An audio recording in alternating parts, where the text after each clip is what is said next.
Hey guys, Matt here.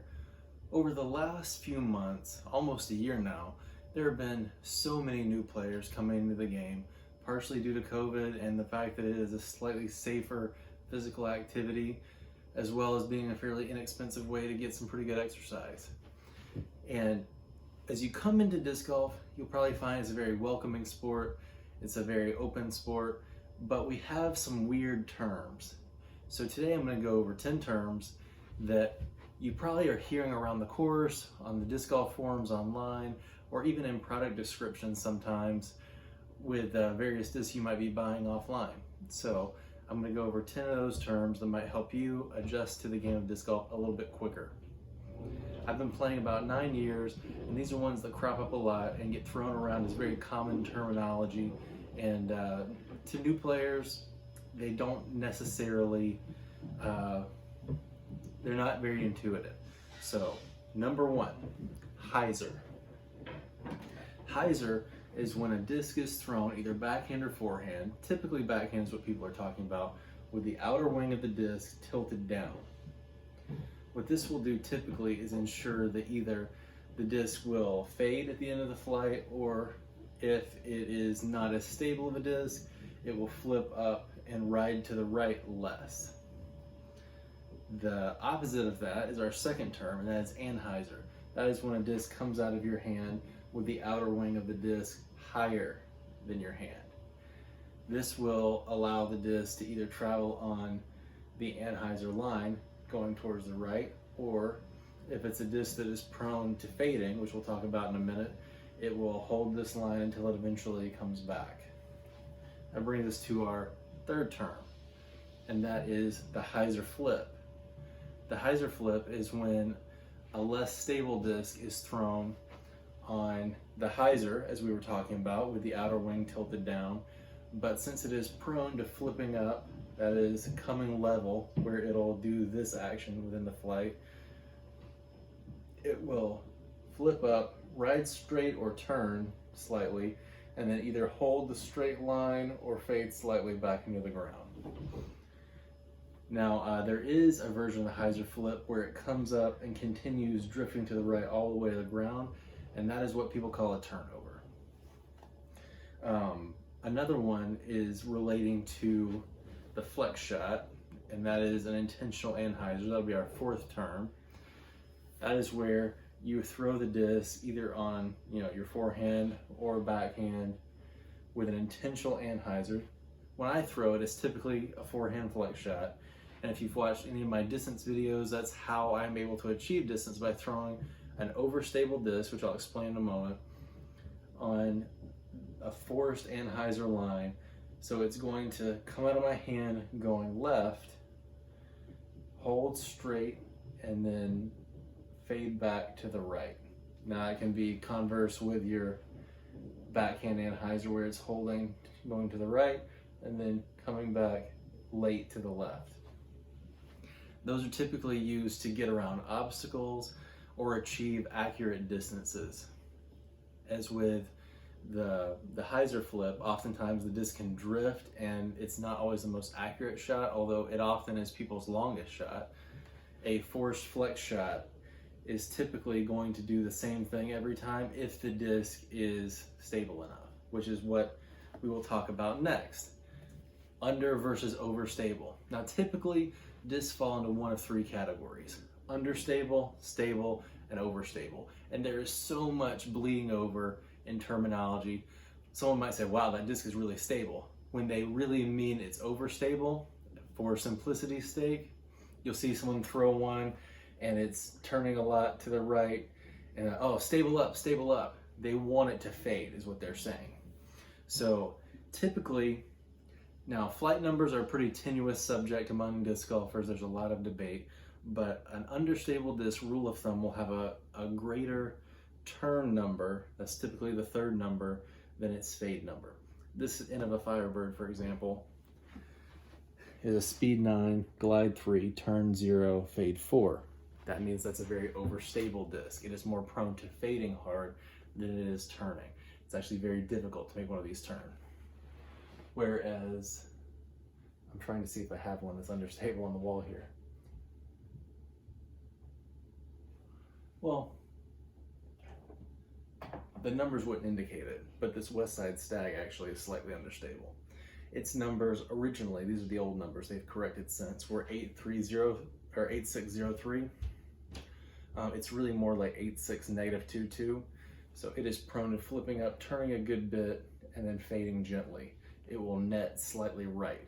Good examples of understable discs are like the Innova Valkyrie, the Leopard, the Mamba, the Relay from MVP. There's a lot of great understable discs. A more overstable disc is typically used for accuracy, skip shots, or to deal with a lot of wind. And that is when something like a Firebird, MVP, Motion, Streamline Flare, something like that, if you're a more advanced player. If you're a new player, something like an Innova Banshee or a MVP Resistor, great headwind disc for you to start out with. It's something that's just a little bit to the overstable side. That will bring us to our sixth term, and that is a bead. What a bead refers to is on the bottom of the disc. This is an Innova Rock 3. You'll notice this little bump here at the bottom. That is what is known as a bead. This is a pretty standard bead. There are discs with a bigger bead like the Wizard from Gateway. This is a West Side Bard. It has what is sometimes known as a micro bead, which is a very small bead. It has, you can see it has one. The profile is very similar to the Rock 3, but the bead is slightly smaller. And then if you see beadless or no bead, that is like this West Side Gatekeeper, where it literally tapers smooth all the way to the bottom. It has no bead. Most drivers will be this way, and then the majority of your beaded discs will be putters and mid-ranges, although there are beaded drivers out there. There's just not very many of them because it is a little less comfortable for a high-speed throw.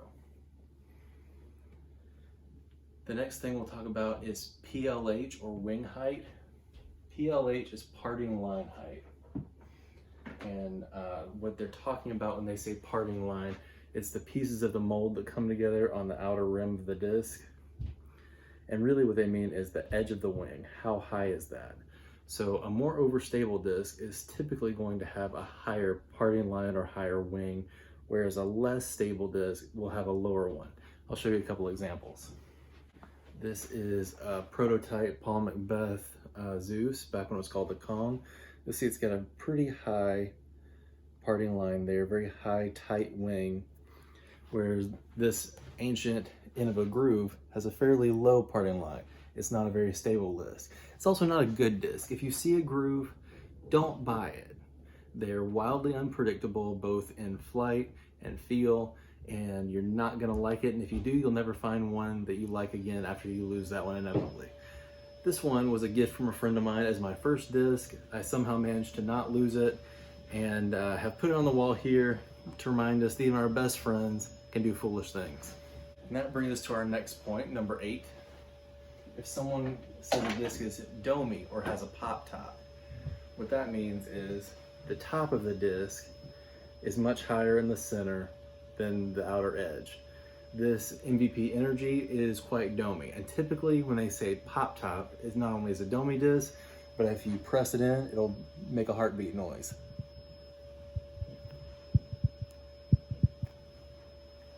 So that's a domier disc, whereas discs like the Firebird or the Streamline Flare here, they are very, very flat. Which brings me to our next term. That's FAF. Now this is a PG channel, so I'm just gonna say flat AF is what they're talking about when you see FAF. And that generally refers to a disc like this Streamline Flare that is completely flat on top. Typically the disc they're talking about specifically is this run of Innova Firebird. Now a lot of discs are getting called FAF these days, and that's absolutely fine, but this is what people are talking about. I've conversely heard this called flat and firm, but we all know what they're saying. It is very tight, flat top, almost no shoulder there. The wing is super, super high. The parting line is as high as it can go. And this particular run is desirable because it's very hard plastic. It doesn't flex almost at all. And the opaqueness is a dead giveaway. Soon after this run was produced, they began using the Jolly Launcher plastic, a very clear champion plastic very commonly. So you'll see discs like this end of a Wraith here that are very clear. That is what they are referring to as Jolly Launcher, where it's a slightly gummier, flexier, very translucent plastic where you can absolutely see through it. Whether this one, you can barely see my hand through it at all unless you're just seeing the shadow. And that'll bring us to our 10th point. And that's when people are referring to a X times disc. So typically, if you're referring to a number of times on the disc, it is referring to a player who has won a world championships, signature disc, and how many world championships they had won at the time of that run. For example, this is a Paul Macbeth end of a destroyer, Star Destroyer, and it is a 4-time. You'll see Paul Macbeth, 4-time world champion here. The 4-time Paul Macbeth ones are actually the only Paul Macbeth destroyers, since he left Nineveh right after he won his 4th championship. So if you see 10-time Rock, that is the 10th championship King Climo won, versus all the current ones are 12 times, because he won 12 total and he still has his name on many molds like the KC Pro Rock, the KC AVR, the Champion Firebird, and many others. Barry Schultz has multiple runs as he won multiple world championships. Paige Pierce as well, with her dynamic disc releases especially. So when you hear someone say, oh, well, this flies like an 8-time Rock, that's referring to the rocks that were run, the KC Pro Rocks that were run when King Climo had won his 8th championship. And those might be desirable because of a certain plastic type or run that flew a certain way. So when people are talking about how many times with a disc, that is what they're referring to. Now, thank you guys for watching. I really hope this was helpful. And thank you guys for coming to the sport. I hope you really enjoy it and have a great evening.